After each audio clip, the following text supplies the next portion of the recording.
معراباويان بزعبا إيران زي نقرونا سلام زخبركم صدرا موزايك بهلي كميك أنيكم موزايك بهلي تجمر الله أبنايلوم مدبنا معراباويان بزعبا إيران زي نقرونا زبلار استي تحستخل ونائيو مسانا حبيركم تنحو سما ولا كوخونيلكا بميدياتات عالم تتسلمه مسر سلطان عالمنا كابزخونا هاجرات اتحنتئة بتمرت حكمنا ساينس سنة هنسا تكنولوجين صبلل زبلت هاجريا قدم خلت عامتات نتهاجر زم محاضر زنبره سايرس عاب مالت سايرس جريت استباهل مراحئة ننقد جيلا زوجده معرنت هايمانوتات زأوجن نسألاتون محرت زقبرن نقص نيرو نايلوم مدبنا بزعبا أبقزات قالف اتركبن كانديل سلطانن زخونت هاجريو أبشعن شعاتن 179 عامة مرت أمونغ إيرانن معراباويانن كرحن تدحر مخصاتو أبلعل إيران أسنانن زنخصا هاجرات معراب أبشعن شعاتن 180 عامة مرت أمونغ إيرانن عراقن أبستقبرو قالف نعراق ببزحي اعتقاءن يحجزان نيران كاب صباحة كينات جميرو كسابلو مسما بمعراباويان ميدياتات بصبوك كتصواع تسمعي فلتن ازن نجر تحاسود تخونا ميدياتات بزعبا ايران ووترو كاب زاروبو قليقو ديموكراسي زي بالله كمون عقم نمكلير بمقلبات نما اكلاي مبراق ملئت عالمن عود طفات نمقبار ادبيا زل هاجر كم زخونتيو نازي زيناتات زي تعذبتتن ميدياتات بقالهم كساب شمددوين بزي مقراص زدغاغمو إيران أمريكان كابشحن 856 عام تمرج جميرن طبق زخونه ركب زنبرن كون كله كساب كلاي كينات عالم كم بعال انجليز مزامه سلافتو أمريكا زخونه هاجرات إيران زمدنا صبق ينيرو يخون امبر دحرتي أبشحن 979 زقات أما ثورة مسلمنا إيران ركب كلتين هاجرات زحارف فك خون كله نمحرفافة تزمدنا بشنق إيران كم مقنيات تقصدما أمريكا التسقمو أب حبرا وربحان مكبارن زي تمسرته نربحا جزاء إسخا ترايز حمرت زقابرة بوليسي كخون كله أمريكا بوغنا إيران اتخطلو أزيد سبب بوليتيكاو عنكيل كم زخونيا بحاسو تدرع مقنيات التقرب كأن مقنيات هاجن ربحان أبتزوباز نبرت سلوان نخقصل إيران فقادنيا زي مخانا بلو علاو النتا أبزمت قداي واقع داقا كم زي تقبر مفلات آخم زخونه نزخونه قلوتيو أبوان صورة مسلمين نازموت أمريكاوين ون اتخال أمريكا كم مخنيات التقربويو نمحرفاف ركب كلتين هاجرات سعيبو كاب شوعات ميازيا شعين شعاتي 180 عام تمرج جميرو أمونغو خلتين هاجرات زقبر ركب بمنقد فتسام قدايات زقبر كخون كله قداي إيران بمنقد دي إمباسي باكستانيز فتسام قداي أمريكا دما بمنقد دي سويزرلانديو زفتسام نيرو يوخون امبر ندبلوماسياون كالوت ركباتن كلتين هاجرات زحرففو اتقاب شعين شعاتن 179 عام تمرت تخسته هزباو صورة إيرانن بحيل هزبي كاب سلطانو استقالين فتاو أمريكا زنبره شيخ أمريكاويان كاونتركو بزبهال سلتي نازي الشيخزي ناب سلطان نملاس بمفتانو ميو أبتوان بندري ناب الدوابايز وطس هزب دما ንኤምባሲ ኣሜሪካ ብምጥቃዕ ቁጽሮም 53 ንዝበጽሕ ሰራሕተኛታት እቲ ኤምባሲ ጨው ይወሰደ። ኣብቲ እዋን እቲ ጥቡቕ ሚስጥራት CIA ንMI6 ንዝሓዘ ሰነዳት እውን ኣብ ኢድ ኢራናውያን ኣእትዩ እዩ። ነዚ ስዒቡ ኣሜሪካ ዝተጨውዩ ዜጋታት ንምፍታሕ ብትእዛዝ ፕሬዚደንት ጂሚ ካርተር ካብ 24 ክሳብ 25 ሚያዝያ 1980 ዓመተ ምህረት ዝገበረቶ ኤግል ክላው ዝተሰመየ ስርሒት ስለ ዘይተዓወተ እቶም ተጨዊ ሰባት ን4 ዓመታት ከይተፈትሑ ጸንሑ። ክልቲአን ሃገራት ኣብ ዙርያቶም ተጨዊ ሰባት ዘተኮረ ኣልጀርስ ኣኮርድ ዝተሰመየ ውዕል ኣብ 19 ጥሪ 1981 ኣብ ርእሰ ከተማ ኣልጀርያ ኣልጀርስ ዝገበራ ክኾና እንከለዋ እቶም ተጨዊ ኣሜሪካውያን ድማ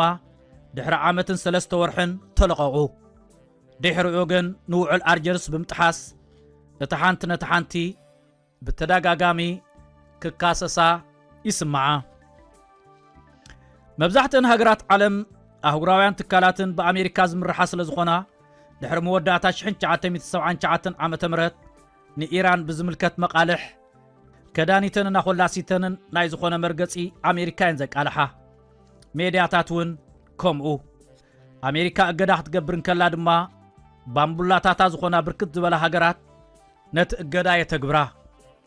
ኣብ መንጎ ዘን ክልተ ሃገራት ዘሎ ምፍጣጥ ሕጂ እውን ተጓሂሩ ዝቕጽል ዘሎ ንብዙሓት ዝበጽሓ ሜድያታት ምዕራብን ተርጎምቲ ዜናታት ዝኾና ብርክት ዝበላ ሜድያታትን ካልእ ሃገራትን ብዛዕባ ኢራን ጽቡቕ ኣይወጸንን እዩ። ንኢራን ብዝምልከት ዝዝርግሖኦን እቲ ዘሎ ኹንነትን እቲ ንሳተን ዘውሪኦን ማለት ግን ኣይኮነን። ነዚ መርኣያ ዝኾነ ንኢራን ብዝምልከት ብርክት ዝበሉ ቁንዓት ኩነታት ዘለዉ ክኾኑ ከለዉ ካብዚኦም ንዝተወሰኑ ክንርኢና። ኢራን ወይ ድማ ብናይ ቀደም መፀውዒዓ ፐርሽያን ፋርስ ቅድሚ ልደተ ክርስቶስ ቅድሚ 6000 ዓመታት ኣብ ሻድሻይ ዓመት ዓለም ዝተደኮነት ጥንታዊት ሃገር እያ። ኣብ ሕምብርቲ ችርያን እትርከብ ናይቲ ግዜቲ መናገሻ ኢምፓየር እዛ ታሪኻዊት ቦታ እዚኣ ፐርስፖሊስ ተባሂላ እትፍለጥ ክትከውን ከላ ቅድሚ ልደተ ክርስቶስ ኣብ 530 ዓመት ዓለም እያ ተደኪና። እዛ ግዝኣት እዚኣ ኣብ ዝተፈላለየ ግዜ ብዝሪሳ ሳይረስን ንጉስ ዳይሮስን ብዓብ ንጉስ እስክንድርን ኣብ ጥቕሚ ውዒላ ነይራ። ሜድያታት ምዕራብ ጥራይ ከይኮናስ ሰሙያ ጥበብ ምዕራብ እውን ናብ ሰርሕዎ ፊልምታት ዝተዛብዐ ውክልና ብምሃብ ዘ 300 ኣብ እትብል ብዛዕባ ስልጣነ ዓለም ኣብ እትትርኽን ኣብ መንጎ ፐርሽያን ግሪኽን ብዛዕባ ዝተገብረ ውግእ ብዝምልከት ዘቕርብኦ ሓበሬታ ዝተጋገየን ንፐርሽያ ከም ደላይ ጽልኢ ንግሪኽ ድማ ንሓቂ ደው ከም ዝበለትን ገይሮም እዮም ዘቕርብዎን። ኣብዚአን ኣብ ዝተፈላለየ ካልእ ዝሰርሖ ጸብጻባትን ኢምፓየር ፐርሽያ ካብ ግሪኽ ገላዩ ብጉልበት ንምጓዓዝ መጥቃዕቲ ክፍጸምን ግሪኻውያን ድማ ንምብዳህ ነቲ ተግባር ደው ንምባል ቃልሲ ምክልኻል ይገብሩ ከም ዝነበሩ የርእዩ። ንተኣማንነት እታ ፊልም ኣብ ምልክት ሕቶ ዘእትዎ ግና ቅድሚ 2500 ዓመተ ምህረት ንጉስ ኢራን ዝነበረ ሳይረስ ዘግሬት ንንግዲ ገላዩ ሙሉእ ብምሉእ ብሕጊ ዘወገደን ነፃነት ሃይማኖታት ብምእዋጅ ኣብ መንጎ ተኸተልቲ ዝተፈላለያ እምነታት ምክብባርን ሕውነትን ክሰፍን ዝገበረን ብግብሩ እውን ዝተሳኽዓሉ እዩ። ድሕሪ ዝፈላማይ ንጉስ ኢራን ዝመፀ ንጉስ ዘርዘስ ኣብ ልዕሊ ግሪኻውያን ኣርዑት ጊላነት ክዕርፍ ፈቲኑ ኢልካ ምሕሳብ ድማ ዘይመስል ጉዳዩ። ብኣንጻሩ ኣብቲ እዋንቲ ስርዓት ንግዲ ጊላ እተሰጉም ግሪኽ ኢራናውያን ወሪሮማ ነይሮም እንተዝኾኑ ኣብ ትሕቲ ጭቆና ዝነበሩ ገላዩ ነፃ ምውፅኦም ኣይምተረፈን ነይሩ። ካልእ ብዛዕባ ኢራን ብዙሕ ዘይፍለጥን ብሸነኽ ብዙሓት ምሁራን ኮነ ኢልካ ብዛዕባ ኣማጻጻ ኢራን ዝብል ዝግለጽ ነገር እዩ። ኢራን ኣብ ዝብል ቃል መበቆሉ ኣርጃን ወይ ድማ ኣርያን ካብ ዝብል ስርወ ቃል ኮይኑ ብዙሓት ነዚ ጥንታዊ ናይ ኢራናውያን ቃል ሰማያዊ ሕብሪ ዓይኒ ምስ ዘለዎም ንገዛእ ርእሶም ዓበይቲ ዘርኢና ምስ ዝብሉ ጀርመናውያን ዘተሓሕዝዎ ምዃኖም እዩ። እቲ ሓቂ ግን ንጀርመን ዘመሓድሩ ዝነበሩ ናዚኦም ነዚ ቃል እዚ ካብ ኢራን ወሲዶሞ። ኣብቲ እዋንቲ ጀርመናውያን ምስ ፐርሽያ ብባህሊ ይራኸቡ ዝነበሩ ህዝቢ ሱመርን ተኸተልቲ ሃይማኖት ቡድሂዝምን ካብ ሞንጎ ዝወሰድዎን እዞም ህዝብታት እዚኦም ከም ምልክት ንጽህና ገይሮም ይጥቀምሉ ዝነበረ ኦሪዮን ዝተባህለ ኣርማ ክኸውን ከሎ እዚ ምልክት እዚ ድማ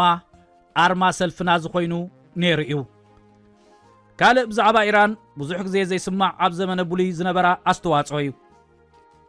ኣብ መጽሓፍ ቅዱስ ኣብ ብሉይ ኪዳን ካብ ሞንጎ ዝተጠቕሱ ነገስታት ካብ ወገን ኣይሁድ ዘይኮነ ሓደን እንኮን ንጉስ ኢራን ነይሩ። ኣብ ትንቢት ኢሳያስ ምዕራፍ 45 ቁጽሪ 1 ከም ዝተገልጸ እዚ ሳይረስ ዝበሃል ኢራናዊ ንጉስ ብእግዚአብሔር ዝተቐብአ ልኡኽ እግዚአብሔር ተባሂሉ ዝተጠቕሰ እንኮ ካብ ዓሌት ኣይሁድ ዘይኮነ ንጉስ እዩ። ስምን ቅድስናን ናይዚ ንጉስ እዚ ኣይሁዳውያን ኣብ ዝጥመቕሉ መጽሓፍ እምነት ተጻሒፉ ይርከብን እዩ። ግን ድማ ንጉስ ሳይረስ ብርክት ንዝበሉ ኣይሁዳውያን ካብ ጊላነትን መግዛእትን ሓራ ከም ዘውፅአን ቤተ መቕደስ ኢየሩሳሌም ብመጥቃዕ ተዓንዩ ኣብ ዝነበረሉ ወቕቲ ብርክት ዝበለ ገንዘብ ወፃ ብምግባር እቲ ቤተ መቕደስ ከም ዝዕረግ የርእዩ። ካልእ ብዛዕባ ኢራን ብዙሕ ካብ ዘይንሰምዖም ጉዳያት ዝቐደመ ስልጣንኦም፣ ስነ ጥበቦም፣ ፍልጠት፣ ትምህርቲ፣ ጽሬት መድሃኒታቶም፣ ፍልጠት ቴክኖሎጅን፣ ልምዓት ትሕተ ቅርጾምን ብዛዕባ ዝምልከት ትውፊታቶምን እዩ። ኢራን ንዘመን ዝቐደመ ስልጣንን ጥበብን ንዓለም ካብ ዘፋለጣ ቀዳሞት ሃገራት እቲ ሓንቲ እያ። ቅድሚ ልደተ ክርስቶስ ኣብ መበል 4000 ዓመተ ዓለም ዝነበረ ስልጣነ ፐርሽያውያን ንዓለም ዘበርከቶ ኣበርክቶ ኣዝዩ ዓብዩ። ኣብ ሕክምናን ጽሬት መድሃኒታትን ኢራን ምስተን ቀዳሞት ኣብ ቀዳማይ ደረጃ ዝስራዓ ሃገራት እያ ትስራዕ። ጽሬት ዘለዎም ኣፋውስ ብብዝሒ ኣብ ምፍራይ ካብተን ቀዳሞት 10 ሃገራት ዓለምና እቲ ሓንቲ እያ። ኣብ ዓለምና ካብ ዘለዋ ብሉጻት ዩኒቨርሲታት ሕክምናን ዩኒቨርሲታት ኢራን ተጠቀስቲ እየን። ኢራን ኣብ ዓለምና እታ ብዝሒ ዘለወን ደቂ ኣንስትዮ ኣብ ዩኒቨርሲታታ ኣብ ትምህርቲ ዝሳተፋላ ቀዳመይቲ ሃገር እያ። ኢራን ንደቂ ኣንስትዮ ብብዝሒ ናብ ዩኒቨርሲቲ ብምእታው ቀዳመይቲ ዝኾነትሉ ምስጢር ንፖለቲካዊ ረኣዩንን ወይ ድማ ጉዳይ ኮታ ኣይኮነን። ካብ ስልጣነ ጥንታዊት ፐርሽያ ጀሚሩ ጽሬት ትምህርቲ ኢራን ብመንጽር ጽሩይ ምዃኑን ደቂ ኣንስትዮ ሃገር ከም ደቂ ተባዕትዮ መዘናታት ማዕረ ናይ ምምሃርን ኣብ ኩሉ ዓውድታት ናይ ምውድዳር ዕድልን መሰልን ስለ ዘለዎን እዩ። ኩለንትናዊ መንነት ዜጋታት ኢራን ኣብ ፍልጠት ተመርኮሰ ዓይነታት እዩ።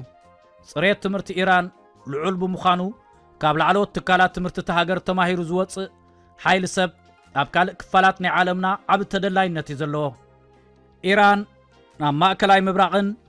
ኣብ ካልእ ክፋላት ዓለምን ካብ ዘለዋ ብርክት ዝበለ ሃብቲ ነዳዲ ዘለወን ሃገራት ዝበለጸ ብርክት ዝበለ ነዳዲ ዘለዋ ሃገር እያ። ኢራን ከም ዝበለ ሃብቲ ነዳዲ ዘለዋ ሃገር ዋላ እኳ እንትኾነት 80% ዝኸውን ቁጠባኣ ካብ ጽግዕተኝነት ነዳዲ ከተናግፍ ዝኽኣለት ሃገር እያ። እዚ ድማ ንብዙሓት ዘገረመ ነገር እዩ። ጥንታዊት ኢራን ኣብ ልዕሊ ባህላዊ ስልጣነ ብተወሳኺ ሕጋዊ ገንዘብ ዕዳጋ፣ ኣገልግሎት ፖስታን ነዋሕቲ ጎደናታትን ንዓለምና ዘፋለጠት ሃገር እያ። መብዛሕትኦም ኢራናውያን ናብ ሃይማኖት ምስልምና ቅድሚ ምቕያሮም እምነቶም ዙራቱስታርያን እዩ ነይሩ። እዚ ሃይማኖት እዚ ካብ ኣመንቱ ርግኣትን ንጽህናን ዝሓትት ምስ ቡድሂዝም፣ ሂንዱዝምን፣ ምስልምናን ክርስትናን ክነጻጸር ዝኽእልን ንቐንዲ ጽንሰ ሓሳብ እዘን ሃይማኖታት ዝሓዘ ብብዙሕ ነገር ምስአን ዝመሳሰልን እዩ። ናብ ምስልምና ምስ ኣተው ድማ መንግስትን ሃይማኖትን ዘይሓዋውስ ስርዓት ፖለቲካ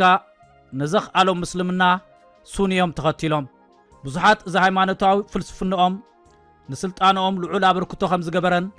እዚ ድማ ውፅኢት ናይ ቀደም ስብእናኦምን ኣመለኻኽቶኦምን ከም ዝኾነ ይገልጹ። ኢስፋሃን ዝተባህለት ቅድሚ ብርክት ዝበለ ዓመታት ርእሰ መዲና ኢራን ዝነበረት ከተማ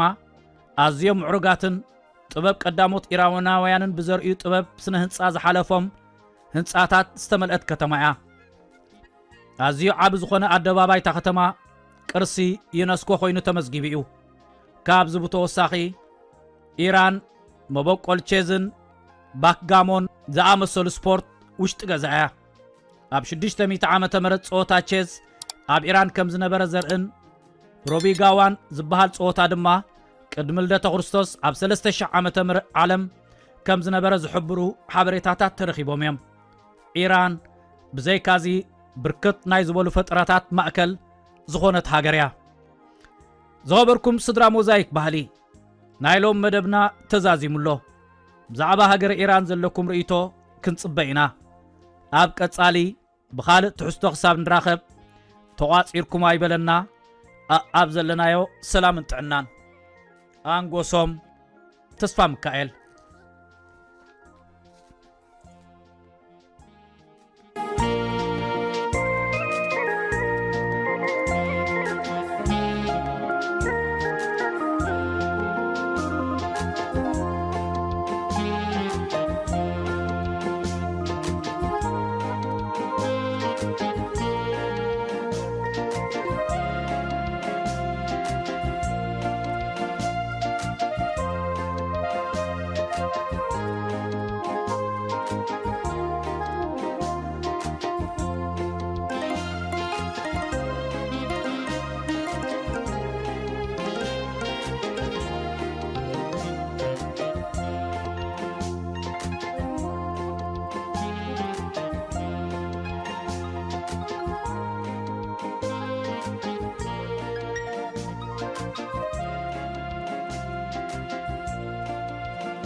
بسرات نفكرت نباب مصحفتي إرتراويان أوصا هاجر أبي كنركب نخلي لكم تشجروا السبات وحدات سايكونكمن نزف التحن من داي بزتخالة متأن أو وشتا هاجرنا وطأن زحتم مصحفتي ناب أنببتن مقراب نزحالة فشم وانتعمتات كي تحللوا كابز سرحة تكالات بقدام نتسرع سميات محتمن مكفال مصحفتي إرتراويان يوم أمربب حبريتا سميات.com ناب أمريكا كندا هاجرات إيروبان زلاخو لعلي 450 عينة مصحفتي بأشحات قدحات يركبهم سميات مشطا مصحفتي مبوقلاوያን مصحفتي بناي ترجم مصحفتي توحيطهم كيترفو زي تأدن تعريه كايد مرأي ناي زخا تاريخ هيوت حربኛ ቦና ወልደ አብ ወልደ ማርያም ትኮ ይሕደጎ ኪዳነ ክፍሉ عبدل قادر كبيره شيخ إبراهيم سلطان دكتور ፍጹም ገብረስላሴ ጠበቃ ጸጋይ ኢያሱ አዝማች በርሀ ገብረኺዳን ብላታ ካሕሳይ ማሉ ጀነራል አማን ዓንዶም ብርሃና ብጸልማት ወዘተ ዝኣመሰሉ ልዕሊ 35 መበቆላውያን መጽሐፍ ተሕቲሙ ኣብ ምክፍፋል ይርከባሎም سمايات مشطا مصحفتي زرغحه مصحفتن مدنفع نقحات إيرتراويان كبن مبالن نإيرتراويان صحفتن درستن متبعن عمل العالم مزركبو عمشاتن مكفالن مصحفتي إيرتراويان زنتفو والكسباتن تكالاتن ترداديو الناصرحه نعبيت سنصحف هاجرنا مريح ترام مصوات يركب ناي قدمن حدش مصحفتن مركاب مرچخم اب حبرات منግስታት አሜሪካ ንዝመደበሩ ሰማያት መሸጣ መጽሐፍት ይኹን مرچخم زدالهم مبوقلاو صحفات بملكع مصحفنا بانببتن مقراب سمايات محتمن مكفالن مصحفتكم بزدلهم عينت ورقتن جبرن برتعوا غحتيمو كركبكم يخل